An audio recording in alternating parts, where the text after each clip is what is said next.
2026 சட்டமன்ற தேர்தலுக்காக ஒவ்வொரு கட்சிகளும் அரசியல் களப்பணியில் தீவிரமாக இறங்கி தன்னுடைய வேலைகளை பார்த்து வருகின்றன.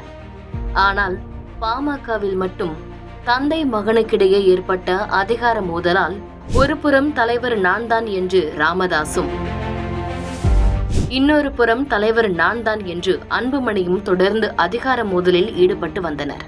இந்த மோதலுக்கு நடுவிலும் பாமக தலைவராக தற்பொழுது உள்ள அன்புமணி ராமதாஸ் பல்வேறு மாவட்டங்களில் பொதுக்குழு கூட்டத்தை ஏற்படுத்தி நடத்தியும் வருகிறார். அதன்படி இன்று சேலம் மற்றும் தருமபுரி மாவட்டங்களில் பொதுக்குழு கூட்டம் நடைபெறும் என்று அறிவித்தார். அதன்படியும் இன்று பொதுக்குழு கூட்டமும் நடைபெற்றது.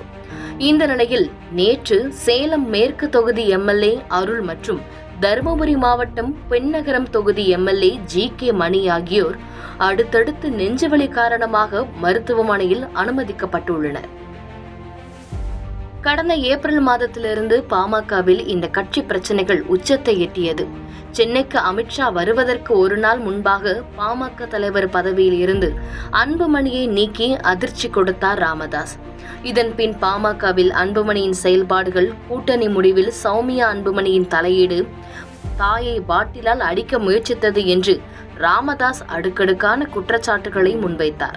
அது மட்டுமல்லாமல் 2026 சட்டமன்ற தேர்தலுக்கு பின்தான் அன்புமணி எல்லாம் என்று கூறினார். இந்த பிரச்சனைக்கு நடுவிலும் பகிரங்கமாக ராமதாசிடம் அன்புமணி மன்னிப்பும் கேட்டார். அதேபோல் மாவட்ட அளவில் பொதுக்குழுவையும் அன்புமணி தற்பொழுது நடத்தி வருகிறார். இந்த நிலையில் இன்று காலை சேலம் மாவட்டத்திலும் மாலையில் தருமபுரி மாவட்டத்திலும் பாமக பொதுக்குழு கூட்டம் நடைபெற உள்ளது என்று அன்புமணி அறிவித்திருந்தார். அன்புமணியின் தலைமையில் நடக்கும் பொதுக்குழு என்பதால் நிர்வாகிகள் ஏற்பாடுகளை மேற்கொண்டு வருகின்றனர்.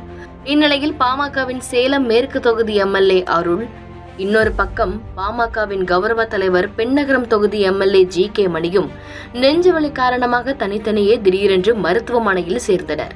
GK மணி மற்றும் அருள் இருவருமே ராமதாஸ் கூட்டிய நிர்வாகிகள் கூட்டத்தில் பங்கேற்றவர்கள். அதேபோல் தொடக்கம் முதலே ராமதாஸ் பக்கமே நின்று வருகின்றனர். GK மணி பல முறை அன்புமணியை பார்த்து பேசி வருவதாக கூறினாலும் அவர் அன்புமணியை சந்தித்து நீண்ட நாட்களாகிவிட்டதாகவும் தகவல் வெளியாகி இருக்கிறது. இதனால் அன்புமணி கூடும் கூட்டத்தில் பங்கேற்காமல் இருக்கவே மருத்துவமனையில் அனுமதிக்கப்பட்டுள்ளதாக பாமகவின் மத்தியில் விவாதம் தொடங்கியிருக்கிறது. தந்தை மகனுக்கு இடையில் இருக்கும் பிரச்சனை காரணமாக பாமகவில் பல்வேறு நிர்வாகிகள் அரசியலிற்குள் குழப்பமான சூழ்நிலையில் இருந்து வரும் நிலையில் இவர்களும் அதே மனநிலையில்தான் தற்பொழுது நெஞ்சுவலி என்று கூறி மருத்துவமனையில் சேர்ந்து விட்டார்கள் என்றும் ஒரு தரப்பு கூறுகின்றது.